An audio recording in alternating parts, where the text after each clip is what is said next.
시청자 여러분 안녕하십니까? 뉴스7 전북 봉효정입니다. 전북 현안 가운데 하나인 공공의료대학 설치 법안이 결국 국회 상임위 문턱을 넘지 못했습니다. 오는 2022년 개교 차질이 불가피해 보입니다.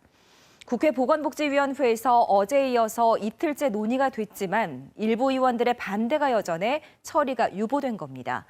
탄소산업진흥원 설립을 위한 탄소소재법 개정안도 정부와 여당의 비협조 속에 유보가 돼서 실망감을 키웠는데요. 전라북도와 전북 정치권의 노력이 부족한 걸까요? 아니면 국회가 전북 현안에 발목을 잡는 걸까요? 뉴스7 전북은 페이스북과 유튜브를 통해서도 실시간 중계됩니다. 먼저 오늘 주요 소식부터 살펴보겠습니다.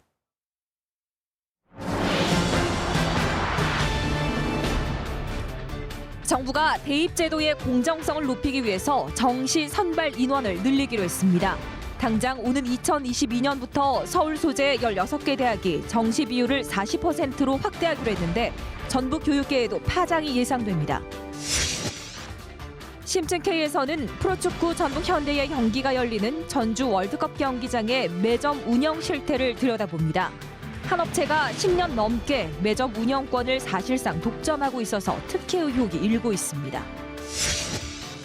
한 가지 주제를 정해 알기 쉽게 설명하는 키워드 뉴스, 키워드로 풀다에서는 군산형 일자리의 빛과 그림자를 짚어봅니다. 전문가와 함께 과제도 점검합니다.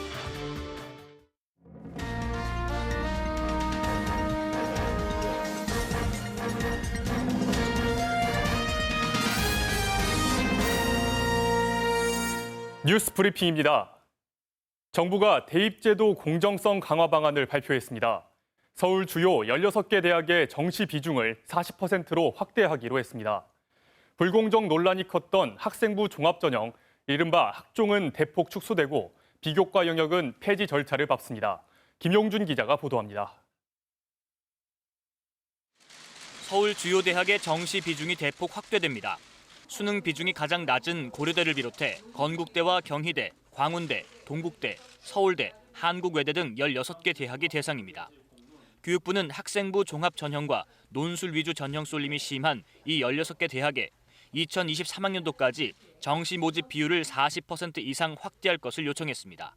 교육부는 학생 개개인이 자신의 노력과 능력을 정당하게 평가받을 수 있도록 공정한 기회와 과정을 보장하는 대입제도를 만들고자 합니다.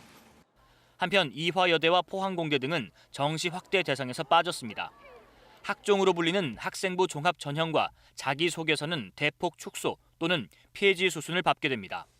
학종의 경우 자율 동아리와 봉사활동, 수상 경력 등 비교과 활동 기재는 2022학년도부터 폐지할 방침입니다. 자기소개서는 현재 중학교 2학년부터, 교사 추천서는 현재 고등학교 1학년부터 폐지하기로 한 기존 개편안이 유지됩니다. 또 내년부터는 출신 고교가 입시에 미치는 영향을 막기 위해 면접에서 이루어지는 고교 정보 블라인드를 서류 평가까지 확대합니다. 이 같은 방침은 개인의 능력이 아닌 부모의 배경이나 외부 영향을 차단하겠다는 의미입니다. 또 고등학교에서 준비하기 어려운 논술 위주 전형과 사교육 유발 비판을 받는 어학, 글로벌 특기자 전형도 폐지를 유도하겠다고 정부는 설명했습니다. 아울러 교육부는 기초생활수급자, 농어촌 학생, 장애인 등 사회 배려 대상자 선발을 10% 이상 하도록 법제화할 예정입니다. KBS 뉴스 김용준입니다. 대입제도의 투명성과 공정성을 높이기 위한 교육부 방안을 놓고 전북 교육계는 엇갈린 평가를 내놨습니다. 이어서 조선우 기자입니다. 교육부의 대입제도 개편안은 크게 세 가지. 학생부 종합전형의 공정성, 투명성 강화와 대입전형 단순화, 사회 통합전형 도입입니다. 전북교육청은 자기소개서 제출이나 학생의 성장 환경 등을 담은 정보문서, 어학 특기자 전형 등 특정 계층에 국한된 전형 폐지에는 긍정적 견해를 내놨습니다. 하지만 정시 전형 비중 확대로 지역 학생들의 경쟁은 더 과열될 것으로 전망했습니다. 도권역이나 우리 이제 전라북도처럼 지방에 있는 고등학교들이 많은 그런 환경에서는 상당히 불리하게 작용할 거다라고. 학생부 종합전형에서 비교과 활동을 뺀 것을 두고 전교조와 교원단체 총연합회 모두 우려를 나타냈습니다. 학생들의 교육 활동은 비교과 부분도 많이 차지하는 부분이 있습니다. 획일적으로 교과 부분만 중시하는 것처럼 이번 발표 내용에 담겨 있는 것은 아쉬움이 많이 남습니다. 이딴 교육 정책 변화가 학교 현장에 혼란을 부추기고 있다는 지적도 나왔습니다. 24년에 개편했다가 또 28년도에 재개편한다는 뭐 그런 교육 전문가들에게 맡겨서 정말 100년 재개를 준비하는 그런 교육으로 나가야 한다는. 공정한 기회와 과정을 보장하기 위해 나온 대입제도 개편안, 기대와 우려가 교차하고 있습니다. KBS 뉴스 조선우입니다. 승객 수십 명을 태운 시외버스 안에서 기사가 휴대전화로 동영상을 보며 운전하는 바람에 승객들의 불안감을 키웠습니다. 이 기사가 소속된 회사는 지난달에도 비슷한 일로 물의를 빚었습니다. 진유민 기자입니다. 빠른 속도로 달리는 시외버스 안. 운전기사가 한 손으로 휴대전화를 만지더니 유튜브 동영상을 틀어 시청합니다. 승객 30여 명을 태우고 서울 남부터미널에서 전주로 가는 길이었습니다. 버스가 목적지에 도착할 때까지 2시간 반가량을 동영상을 보면서 차를 몰았습니다. 핸드폰 조작하면서는 아예 앞을 안 보시더라고요. 그래서 이렇게 조금씩 운전이 불안한 게 있었어요. 당시 비가 내리고 있어 도로 상황이 좋지 않았지만 아랑곳하지 않았습니다. 승객이 버스 회사에 항의했지만 회사 측은 별다른 사과도 하지 않은 채 징계하겠다는 말만 되풀이했습니다. 알아서 징계하겠다 이런 식의 답변 받았고 아직까지 전 회신받은 건 없어요. 여기에 대해서. 회사 측은 해당 기사를 운행 업무에서 배제했다며 안전교육을 강화하겠다고 밝혔습니다. 수도 없고 써서는 안 되니까요. 저희 교육을 시킵니다. 개인의 일탈이라고 하는 것도 뭐라고 설명해서 이 버스 회사는 지난달 다른 기사가 광주에서 대전까지 고속버스를 모는 내내 동영상을 봤다가 문제가 불거진 곳입니다. 당시에도 해당 기사를 사직 처리하고 재발 방지하겠다고 약속했습니다. KBS 뉴스 진유민입니다. 전북의 한 군부대 대령이 부하 여군을 성추행한 혐의로 구속됐다는 소식 전해드렸는데요. 주변 간부들의 접대 강요와 회유로 피해자는 더 고통스러울 수밖에 없었습니다. 폐쇄적인 군문화, 근본적인 대책이 필요해 보입니다. 안승길 기자입니다. 부하 여군은 상급자인 대령과의 술자리가 있을 때마다 괴로워했습니다. 야, 빨리 들어가. 야, 너 가고 창에 술한잔이나 더 따르거든. 옆에 앉아 술을 따르게 하고 심지어 러브샷을 강요받기까지 했습니다. 부하 여성을 보호하기는커녕 오히려 성희롱을 부추기는 건 간부들이었습니다. 상급자의 성추행 사실을 알면서도 접대를 요구하고 진급을 빌미로 회유까지 했습니다. 진짜 개인적인 감정하고 운전 감정하면 안 된다? 가봐. 선생님 운전 있어요. 네. 군부대 간부들은 대령이 보직 해임된 뒤 끈이 떨어졌다며 피해자에게 불만까지 드러냈다는 주장도 나왔습니다. 피해자의 지인은 육군 내부 게시판에 신상과 피해 사실이 적힌 문서가 공개돼 2차 피해까지 겪었다고 말합니다. 사진 찍어서 보내드리셔야 믿으시겠냐라고 했더니 이제 그제서야 우리가 실수했다 미안하다 하고 삭제 조치를 했다고. 얼마나 많은 사람들이 봤는지 아무도 모르는 거죠. 상명하복의 폐쇄적인 군 조직 문화가 성비위를 묵인하고 피해자의 침묵을 강요하고 있다는 지적입니다. 군형법이나 군인징계령상 2차 피해를 방지하고 처벌하는 규정이 명확하게 준비가 안 되어 있어서 2차 피해나 이런 목격들을 했을 시의 어떤 행동 요령, 주의사항들 좀 실질적으로 교육이 돼야 되는. 자정 약속에도 근절되지 않는 성비위 사건에 군을 바라보는 시선이 따갑습니다. KBS 뉴스 안승길입니다. 현직 시의원이 정당한 노조 활동을 비하하는 발언을 했다며 전주시 출연기관 노조원들이 항의하고 나섰습니다. 해당 의원은 사과했지만 지방 의원들의 막말과 갑질이 도를 넘고 있습니다. 김진희 기자가 보도합니다.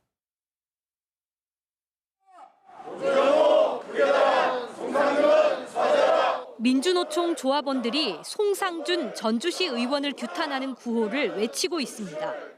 지난 22일 전주시 출연기관 행정사무감사에서 한 발언을 문제 삼은 겁니다. 출연기관 직원들이 노조를 만들어 전주 시민들에게 걱정을 끼쳤다면서 노조원들에게는 떳떳하지 않아 마스크를 쓴 거냐고 묻기까지 했습니다. 노조원들은 헌법이 보장한 기본적인 노조 활동을 무시한 발언이라며 시의원으로의 자질이 의심스럽다고 반발했습니다. 노조 폄하 발언과 출연기관의 역할 및 의의에 대한 부정을 즉각 철회하시고 사죄하십시오. 그러면서 전주시 역시 시의회 뒤에 숨어 노조 혐오를 조장하고 있다고 주장했습니다. 노조를 결성하자 전주시가 악명 높기로 소문이 난 노무법인에게 노조 컨설팅을 의뢰한 사실이 밝혀졌습니다. 배후에서 노조 탄압을 하는 것이 아닌지. 이에 대해 송 의원은 시민을 위한 공무원 역할을 강조하는 과정에서 오해가 있었던 것 같다며 사과했습니다. 어떤 오해 소지가 있었는지는 모르지만 저 취지는 그런 게 아니고 우리 공무원은 시민에게 행복을 취하는 의무가 있다. 그걸 더 노력하자는 취지입니다. 공무원들에게 갑질과 폭언을 해 무리를 빚은 도의원에 이은 시의원의 노조 혐오 발언. 지방의회를 바라보는 도민들의 시선이 따갑습니다. KBS 뉴스 김진희입니다. 인천 붉은 수돗물 사태 이후 전국 곳곳에서 수돗물 안전과 관련한 문제가 제기됐는데요. 정부가 오늘 수돗물 신뢰를 높이기 위한 종합 대책을 내놨습니다. 김진화 기자입니다. 인천 서구 일대에서 붉은 수돗물이 나오기 시작한 지난 5월 30일. 탁한 물이 정수장까지 흘러들면서 탁도가 급격히 올라가더니 갑자기 수직 하강합니다. 정수장은 이를 근거로 수질엔 문제가 없다며 붉은 물을 계속 내보냈는데 알고 보니 직원이 탁도계를 끈 것이었습니다. 결국 인천시는 초동 대처에 실패했고 붉은 물은 2달 넘게 지속됐습니다. 사태 재발을 막기 위해 정부가 주목한 부분도 수질 감시망 확충입니다. 현재 정수장과 배수지에만 있는 수질 측정기를 상수도관 곳곳에 설치해 수돗물이 소비자에게 공급되기 직전까지 전 과정을 관리하겠다는 겁니다. 수질 정보도 실시간으로 제공됩니다. 가정의 수도 꼭지까지 이상 유무를 실시간 확인하는 스마트 상수도 관리 체계를 구축하겠습니다. 문제가 생기면 상수도관 중간의 배수 장치에서 자동으로 물을 빼내는 설비도 갖춥니다. 2014년부터 이런 시스템을 도입한 경기도 파주시의 경우 수돗물 음용률이 전국 평균보다 5배 높았습니다. TV 같은 데서 뭐 여러 물 문제 있다고 나오면은 좀 불안하기도 하고 그랬는데 앱으로 확인하고 그러면 좀 안심이 되고 믿음이 갑니다. 이와 함께 환경부가 수도사고 전문기관을 유역별로 설치해 자치단체에만 맡겨뒀던 상수도 관리 업무를 지원하기로 했습니다. KBS 뉴스 김진아입니다. 이어서 오늘의 간추린 소식 전해드립니다. 익산시가 장전마을 집단 암 발생 사태와 관련해 민원이 발생한 10개 업체를 특별 점검해 무허가 대기 배출 시설을 운영한 3개 비료 제조업체에 대해 폐쇄 명령을 내렸습니다. 또 대기 배출 시설을 미신고한 3곳은 사용 중지 명령을, 폐기물 처리업자 준수 사항을 위반한 1곳은 영업정지, 6곳은 고발했습니다. 국회 법사위는 새만금 사업지구에 기업 투자를 촉진하고 왕궁 정착농원의 환경 개선 사업 기간을 늘리는 등의 새만금 특별법 개정안을 통과시켰습니다. 법안은 이르면 내일 국회 본회의에서 처리될 예정이며 국비 지원이 늘어나면 새만금 개발과 수질 개선에 도움을 줄 것으로 기대됩니다. 한반도 평화경제를 이해하고 전북의 준비 상황을 점검하는 한반도 평화경제 컨퍼런스 행사가 오늘 전주에서 열렸습니다. 개성공업지구 지원재단과 민주평화통일 전북지역 회원 등이 참석해 한반도 평화경제 안착 시 경제 효과와 전북과의 연계 방안 등을 논의했습니다. 전라북도 선거관리위원회는 오늘 전주시 덕진구를 시작으로 다음 달 10일까지 내년 총선 예비후보자 입후보 안내 설명회를 엽니다. 예비후보자 등록은 선거일 120일 전인 다음 달 17일 시작되지만 선거법 개정이 난항을 겪을수록 입지자와 유권자들의 혼란도 가중될 것으로 우려됩니다.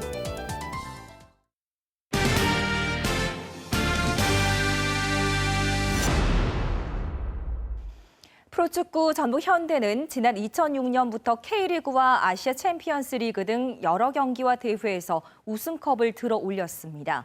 국내 축구 명가로 우뚝 서면서 경기가 열릴 때마다 전주 월드컵 경기장은 관중들의 열기로 가득한데요. 그런데 한 업체가 10년 넘게 경기장 매점 운영권을 독점하고 있어서 특혜 의혹이 일고 있다고 합니다. 심층 K 유진휘 기자가 취재했습니다.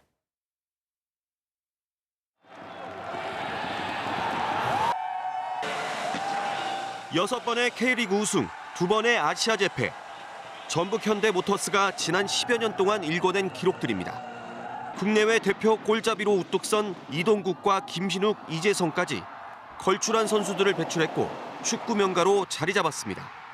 이번 한 경기에 올해 우승팀이 결정 날 수도 있는 만큼 저희가 1년 동안 준비한 만큼 마지막 한 경기라고 생각하고 잘 준비해서 반드시 승리를 가지고 올 수 있도록 그렇게 준비를 하고 있습니다. K리그 3연패에 도전하는 전북 현대의 홈경기. 관중들로 가득합니다. 경기장 입구에 있는 매점을 찾아가 봤습니다. 라면 등 요깃거리를 사려는 시민들이 줄지어 서 있습니다. 경기장 안에 운영되고 있는 매점은 모두 11곳. 경기가 열릴 때면 찾는 이용객이 15,000명이 넘을 만큼 북새통입니다. 적지 않은 수익을 내는 매점들. 알고 보니 한 업체가 지난 2006년부터 올해까지 무려 14년째 운영하고 있습니다. 사실상 독점을 해온 건데 업체 선정 과정이 석연치 않습니다. 전북 현대가 업체에 매점 운영권을 주면서 계약서조차 쓰지 않고 임대료도 받지 않은 겁니다. 상식적으로 이해하기 힘든 특혜에 가깝습니다. 저희가 그걸로 가지고 수익을 내고 하는 건 아니기 때문에 그 청소하는 비용이 만만치 않거든요. 때문에 저희는 청소를 하게 된 거죠. 어떻게 이런 일이 가능한지 프로축구단이 있는 다른 지역 경기장을 살펴봤습니다. 울산현대, 서울FC 홈경기장 등은 자치단체 시설공단에서 입찰 방식으로 업체를 선정하고 있습니다. 저희 같은 경우에는 이제 경기 횟수 있잖아요. 경기 횟수를 입찰을 해가지고 하고 있습니다. 저희가 그냥 임대시설로 임대하고 있는데요. 현재는 에서 임대해서 사용하고 있어요.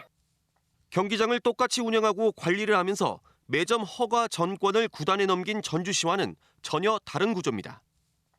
전라북도가 민간에 운영을 맡긴 한국소리문화회전단. 음식점과 매점 등 수익시설 6곳이 들어서 있습니다.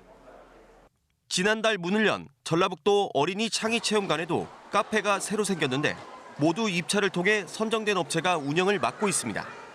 저희 이용객들이 좀 쉬고 휴식을 취할 수 있는 공간이 필요하다 보니까 카페테리아를 계획하게 되었고 공유재산법상 공개 입찰로 진행하게 되었습니다.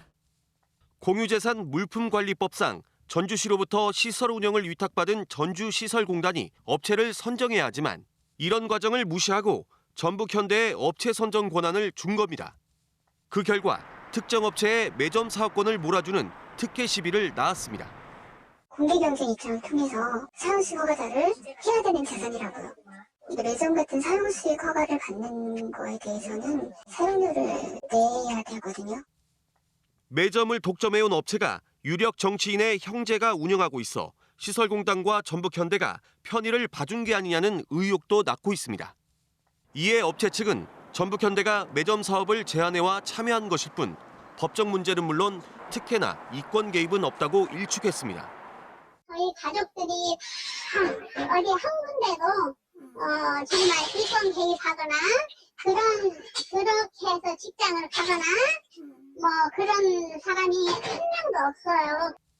전주시설공단은 취재가 시작돼서야 개선하겠다는 입장을 밝혔습니다. 하지만 입찰을 통한 업체 선정에 대해서는 확답을 내놓지 않았습니다. 이게 상시 개방이면은 공개 입찰로 가는 게 맞는데 매점을 사용을 하겠다 하면 그쪽한테 당일로만 조례상에 나와 있는 금액을 부과하는 형식으로 하고 업체에는 배를 불려주면서 세금을 들여 누적 적자를 메우고 있는 전주 월드컵 경기장. 엉성한 계약이 빚은 특혜 시비에 대한 철저한 조사와 함께 보다 투명한 운영을 통해 시민들에게 혜택이 돌아갈 수 있도록 개선책 마련이 시급합니다. KBS 뉴스 유진입니다. 네, 그럼 취재 기자와 함께 자세한 이야기 나눠보도록 하겠습니다. 유진휘 기자, 한 업체가 무려 14년입니다. 경기장 매점을 운영해온 사실이 좀처럼 이해가 되지 않는데 업체 선정 과정 어땠습니까? 네, 이 업체는 지난 2006년부터 올해까지 전주 월드컵 경기장 매점을 운영하고 있습니다. 네. 잘 아시겠지만 전주 월드컵 경기장은 2002 한일 월드컵 즈음에서 문을 열었는데요. 당시에는 다른 업체가 운영을 하다가 네. 이 업체가 매점을 맡게 됐습니다. 네. 취재적 과정에서 첫 업체의 경우는 전북현대의 성적이 썩 좋지 않았기 때문에 네. 관중수가 적었기 때문에 운영을 포기했다는 말을 들을 수 있었는데요. 네. 전북현대가 이 업체 운영을 제안했습니다. 네, 그렇게 한 차례 업체가 바뀌긴 했습니다. 근데 이제 한 경기마다 관중이 15,000명 가까이 됩니다. 그렇기 때문에 매점을 이용하는 이용객 수도 어마어마하지 않겠습니까? 그렇습니다. 이른바 닭공축구로 유명한 최강희 감독이 2005년도에 전북현대에 부임을 했죠. 네. 이듬해부터 성적이 많이 올라가면서 자연스럽게 팬층도 넓어지고 네. 관중 수도 덩달아 늘게 됐습니다. 네. 한 경기에 2만 명에 가까운 관중이 몰리는 경우도 있는데요. 한마디로 황금알을 낳는 거위다 이렇게 표현을 할 수 있을 것 같습니다. 여기서 문제는 자치단체 소유 재산이 절차를 지키지 않은 특정 업체로부터 운영되고 있는 건데요. 네. 전북현대 측이 정상적인 계약 절차도 없이 구두 계약을 통해서 이 업체에게 운영권을 준 겁니다. 네. 구두 계약이 참 걸리긴 하지만요. 또 다른 문제가 있습니다. 그렇기 때문에 여러 가지 형평성 시비가 나올 수밖에 없는데 다른 구단은 어떻습니까? 그렇습니다. 전주 종합경기장 같은 체육시설의 경우에는요. 자치단체의 시설관리공단이 위탁을 받아서 운영을 하고 있습니다. 네. 앞서 설명해드린 대로 서울 상암경기장, 또 울산 종합경기장 등이 이런 공개 입찰 방식을 하고 있습니다. 쉽게 말해서 조달청 온비드라는 시스템을 통해서 선정을 하고 있어요. 네. 그리고 야구장 등 체육시설도 마찬가지고요. 또 전주 월드컵 경기장을 운영하고 있는 전주시설공단 역시도 다른 경기장에 네. 대한 그 업체 선정 방식을 공개 입찰 방식으로 하고 있습니다. 네, 그렇기 때문에 특혜 의혹이다 이런 이야기가 나올 수밖에 없는 상황입니다. 그런데 또 다른 의혹도 있다면서요? 그렇습니다. 취재 과정에서 이 매점을 독점해온 대표가 한 유력 정치인의 형제라는 것을 좀 알게 됐습니다. 우선 업체 측은 강하게 부인하고 있는 게 사실이죠. 하지만 업계 안팎에서는 이 매점 운영권이 변경되려다가 보류가 됐다 이런 네. 사례가 있다라고 말하고 있습니다. 네. 이 때문에 편의를 봐준 게 아니냐는 의혹도 사고 있죠. 네, 개선이 필요한 시점은 분명해 보입니다. 관계기관의 입장도 들으셨는지요? 네, 일단 전북현대는 사기업 간의 거래였기 때문에 문제가 없다는 원론적인 입장만 있었고요. 시설관리공단은 취재가 시작되다 개선책을 내놨습니다. 네. 하지만 지금까지 다른 지자체나 시설공단이 하고 있는 공공입찰 방식 도입에 대해서는 유보적이고요. 네. 다만 전북현대가 매점을 직접 운영하도록 하겠다. 이런 입장만 밝히고 있습니다. 경기 운영 상황을 고려하면서 네. 특혜 시비가 더 나오지 않도록 이런 관리 대책이 필요하다고 생각됩니다. 네, 아무쪼록 축구 팬들이 먹는 재미를 포기하지 않았으면 좋겠습니다. 유진휘 기자와 함께했습니다. 고맙습니다. 네.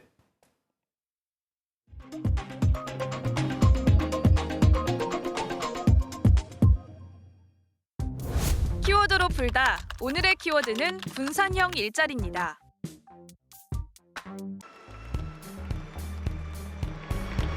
문재인 대통령이 취임 이후 5번째로 전북을 찾았습니다. 분산형 일자리 상생 협약식을 하기 위해서인데요. 군산이 전기차 생산 거점 지역으로 우뚝 설 수 있도록 정부 차원에서 돕겠다고 밝혔습니다. 군산항과 함께 전기차 최대 시장인 중국과 유럽으로 전기차를 수출할 최고의 물류 인프라도 구축될 것입니다. 김상조 청와대 정책실장도 군산형 일자리 추진에 적극적으로 힘을 보탭니다. 중앙과 지역, 대기업과 중소기업, 그리고 노사 지역 주민이 이렇게 함께 힘을 합치는 그런 과거에는 없던 새로운 모델을 만들어가는 의미가 있다고 할 수가 있겠습니다. 분산형 일자리가 뭐길래 정부가 앞장서서 추진 의지를 밝히는 걸까요? 지난해 한국 GM 군산 공장이 문을 닫았습니다. GM은 3년 전 가동을 멈춘 현대중공업 군산 조선소와 함께 군산 경제의 핵심을 이룬 곳인데요. 하지만 최근 군산형 일자리가 추진되면서 한국 GM 군산 공장이 다시 주목받고 있습니다. 1년 전 찬바람이 불던 옛 한국 GM 군산 공장. 바로 이곳에서 군산형 일자리가 태동하고 있습니다. 정부와 산업계, 노동계와 머리를 맞댄 군산형 일자리는 전기차 생산에 기반을 두고 있습니다. 광주, 경남 밀양, 대구, 경북 구미, 강원도 횡성에 이어 6번째로 나온 상생형 지역 일자리인데요. 옛 한국 GM 군산 공장을 인수한 명신 컨소시엄과 5개 자동차 부품업체가 참여한 새만금 컨소시엄이 오는 2022년까지 전기차 생산 설비를 갖추고 SUV와 버스, 트럭 등을 한 해 17만 7천여 대 생산하겠다는 계획입니다. 투자 금액 4,100여억 원, 직접 고용 인원이 1,900명이 넘습니다. 대기업이 위주가 아니고 중견기업, 그리고 이제 강소기업들, 어떻게 보면 이제 중소벤처기업이라고도 할 수 있죠. 내년 상반기에 인력 채용을 해서 하반기 말부터는 가동을 시작해서 전기차를 생산한다고 합니다. 그동안 군산 경제는 하락에 하락을 거듭해왔습니다. 군산 공장 좀 살려주십시오. 굵직한 두 대기업이 가동을 멈추면서 10,000명이 넘는 노동자들이 일자리를 잃었고 지역 경제는 직격탄을 맞았습니다. 전북 경제의 버팀목이었던 제조업의 붕괴는 산업 전반에 위기를 가져왔는데요. 고용률과 취업자 수가 함께 하락했고 전북의 경제 지표는 역성장을 기록했습니다.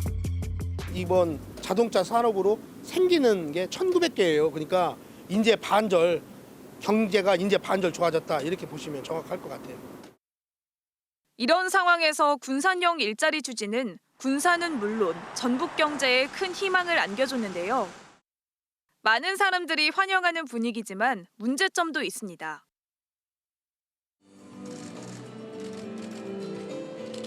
두 차례 협상이 결렬된 뒤 4년 만에 어렵게 타결된 광주형 일자리. 군산을 비롯해 경북 구미 등 다른 지역에서도 지역 상생형 일자리가 추진되자 이 사업을 가장 먼저 시작한 광주의 고민은 깊어지고 있습니다. 지역 상생형 일자리가 특히 전기차를 전면에 내세우고 있어 지역 간 경쟁이 예상되기 때문이죠. 지난 8월 출범한 울산형 일자리 역시 전기차 부품 공장이 들어설 예정이어서 전문가들은 우려 섞인 시선을 보내고 있습니다. 우리 군산만이 아닌 우리나라에 있는 지역 상생형 일자리의 60%가 전부 다 전기 자동차이기 때문에요.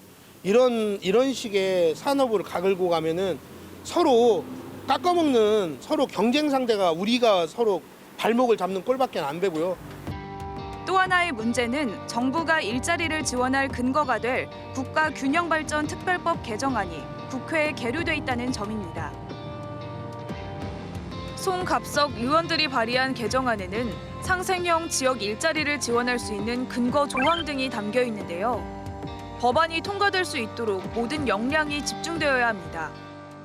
일단 그 국가균형특별법이 바뀌어서 군산형 일자리를 지원할 수 있는 법적 근거를 마련해야 되는데 그래서 이런 점들이 정부 차원에서 좀 조속한 노력이 필요하고요. 군산형 일자리에 참여하고 있는 기업들이 우리 지역에 안착해 안정적인 생산 활동을 할 수 있도록 전라북도 차원에서 지원하는 방안, 그리고 판로 확보도 매우 중요한 성공 조건입니다. 군산형 일자리에 참여하는 기업들이 안정적으로 정착을 하고 생산을 하고 여기에서 고용이 창출이 되고 여기가 판로 확보, 그다음에 지역 경제가 활성화될 수 있도록 하는 부분. 전라북도 경제 회복의 근간이 되는 군산형 일자리. 다른 지역의 일자리와는 다른 군산만의 상생형 일자리가 만들어지려면 노사민정의 진정성 있는 논의와 속도감 있는 정부의 지원이 필요합니다. 네, 현대중공업 군산조선소 가동 중단과 한국 GM 군산공장 폐쇄로 어려움을 겪고 있는 군산항에 군산형 일자리가 대안으로 논의가 되고 있습니다. 정부가 의지를 가지고 추진하고는 있지만 앞서 보신 것처럼 아직 과제가 많습니다.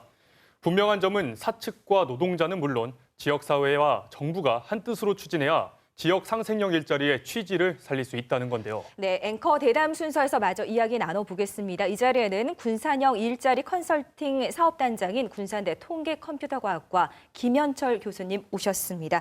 교수님 어서 오세요. 예, 안녕하세요. 네, 반갑습니다. 자, 먼저 일단 축하해야 될 소식이죠. 군산형 일자리를 둘러싼 노사민정의 합의는 일단 이루어졌습니다. 첫 단추가 끼워졌는데 네네. 얼마나 많은 기간이 걸렸을까요? 어려움도 참 많으셨죠? 네, 네. 크게 본다면 이제 작년에 한국GM 군산공장 폐쇄가 발표된 2월 그때부터 굉장히 다양한 도에서도 했고 물론 네. 다양한 주체들이 굉장히 많은 활동을 해왔고요. 그게 계속 누적되어 오다가 이제 작년 가을쯤에 이제 그 전기차 업체들을 이제 섭외해서 데리고 들어오는 그런 작업이 시작됐고. 그러다 보니까 상생형 일자리라는 그런 좋은 사업이 있다는 걸 발견했고, 네. 이제 그래서 작년 말부터 이제 이거를 상생형 일자리하고 묶는 네. 그런 연결하는 작업을 했었습니다. 네. 자, 그 모든 과정 안에 지난해 10월 24일로 기억을 합니다. 대통령이 이제 군산형 일자리가 만들어질 명신 군산공장을 찾으셨습니다. 그렇죠. 상생협약식에 참여를 하셨죠. 네, 그렇습니다. 그 이후로 사업 추진 속도가 조금 빨라졌어야 됐을 텐데요. 예, 일단 기본적으로 아까 잠깐 거론이 됐지만 국회에서 지금 논의 중인 균특법이 이제 개정이 되어야 본격적으로 사업이 추진될 거고요. 그러나 네. 그거가 지금 이제 국회에서 소위원회를 통과했기 때문에 거기에 맞추어서 내년에 사업 공모가 되면은 바로 응모할 수 있는 준비를 정부에서 계속 요구하고 있어서 후속 사업을 계속 하고 있습니다. 네. 네, 앞서 이 취재물을 보셨겠지만 군산형 일자리에 대한 우려의 시선도 만만치가 않습니다. 일자리를 본모로 한 기업 퍼주기라는 비판도 나오고 있는데요. 어떻게 보시는지요? 네, 그거는 이제 부분적으로 보면 맞는 이야기처럼 보입니다. 그러나 이제 국가는 기본적으로 산업 정책이라는 걸 가지고 있거든요. 그래서 기업들의 R&D를 지원하고 하는 정책들이 계속 있었습니다. 그리고 이런 정책들이 각 부처에 나누어져 있었는데 상생형 일자리 사업은 마치 그거를 특별히 뭔가를 더 주는 거라고 보시는 것보다는 각 부처에 흩어져 있던 이런 각 사업들을 세트로 묶어가지고 지원을 해주겠다는 거여서 그냥 그 사실 자체만 보면 굉장히 퍼주기처럼 보이지만 사실은 기존에 있는 지원 제도들의 절묘한 조합이라고 보시는 것이 더 맞을 것 같습니다. 네. 그렇다면 이 군산형 일자리가 지금과는 다른 새로운 일자리 모델로 정착하려면 어떠한 새로운 노력들이 좀 필요할까요? 군산형 일자리에서 크게 새로운 이야기들이 거론되고 있는 거는 이제 일단 원하청 기업들이 공동교섭을 하겠다는 겁니다. 그래서 이거는 새로운 시도이기 때문에 굉장히 이제 실제로 운영하는 단계에서 어려움이 있을 가능성이 있습니다. 그래서 그거에 대한 노력이 굉장히 많이 필요할 거다라는 거고요. 네. 특히 이제 그거를 공동교섭을 활성화시키려면 그 전 단계로 이제 원하청 간의 수평적 거래 관계라는 걸 만들어야 됩니다. 지금까지는 원청 기업 하나 밑에 소속돼 있는 하청 기업들이 자유가 전혀 없이 원청 기업하고만 거래를 했는데 군산에서는 그게 아니고 하청 기업들이 여러 원청 기업들하고도 거래할 수 있는 그런 수평적 거래 관계를 만들겠다는 게 이제 우리 협약 안에 들어 있거든요. 네. 그래서 이제 그거에 대한 노력이 제가 볼 때 굉장히 많이 필요할 거다 이렇게 생각하고 있습니다. 네. 그리고 단장님 또 다른 지역에서도 지역 상생형 일자리가 추진이 되고 있습니다. 광주, 밀양, 대구, 구미,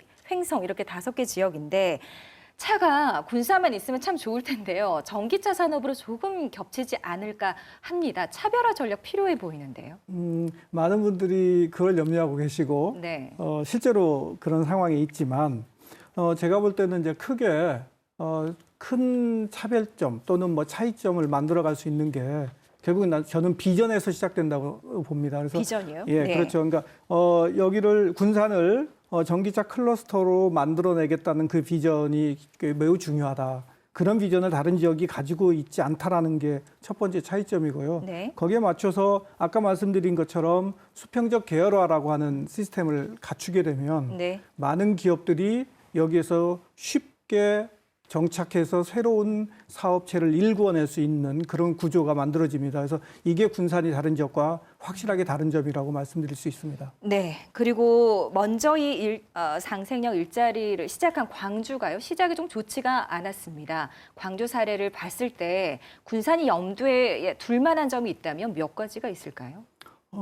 예를 들면 이런 겁니다. 처음부터 끝까지 노동계와 함께 간다. 네. 그러니까 서로 다른 이야기를 하다가 묶어내는 게 아니고 처음 이야기를 꺼내는 것부터 노동계와 함께 한다는 거였고요.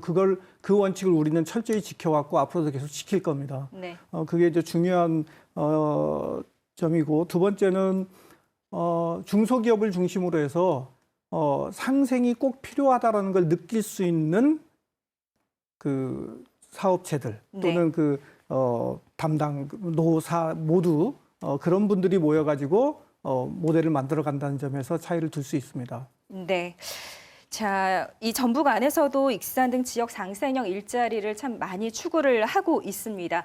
앞으로도 군산형 일자리가 잘 이끌어갈 수 있도록 단장님께서도 앞서서 조금 많이 노력해 주시기 바랍니다. 이 기대해 보도록 하겠습니다. 고맙습니다. 네, 감사합니다. 네, 감사합니다.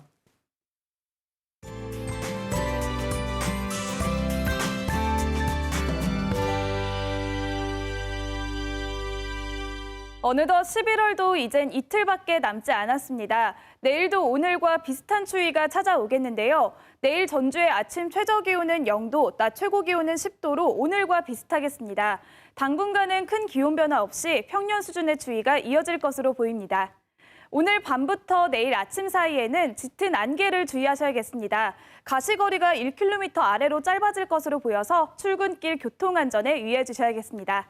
다음은 자세한 내일 날씨입니다. 내일 아침 최저기온은 익산이 영하 3도, 그 외 대부분의 서해안 지역은 영하 1도가 예상되고요. 임실은 영하 4도까지 내려가겠습니다. 낮 최고기온은 대부분 지역이 9도 선에 머물겠습니다. 서해남부 먼바다에는 오늘 밤까지 풍랑주의보가 내려진 가운데 내일 바다의 물결은 최고 2.5m까지 비교적 높게 일겠습니다. 내일은 전국이 대체로 맑다가 오후부터 구름이 많아지겠습니다. 강원 영동과 경상 동해안에는 모레 새벽까지 눈이 내릴 것으로 보여서 빙판길 조심하셔야겠습니다. 날씨였습니다. 군산형 일자리 꺼져가는 군산 경제의 불씨를 살리는 동시에 세계 전기차 시대의 주인공이 될 수 있었으면 좋겠습니다. 네, 여기 또 하나가 있습니다. 가동을 멈춘 현대중공업 군산조선소가 있습니다.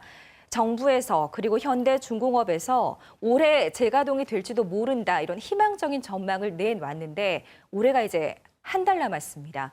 군산, 나아가 전북 경제 회생을 위해서는 군산조선소 역시 다시 가동을 해야 할 겁니다. 뉴스7 전북 다음 주에 다시 뵙겠습니다. 고맙습니다.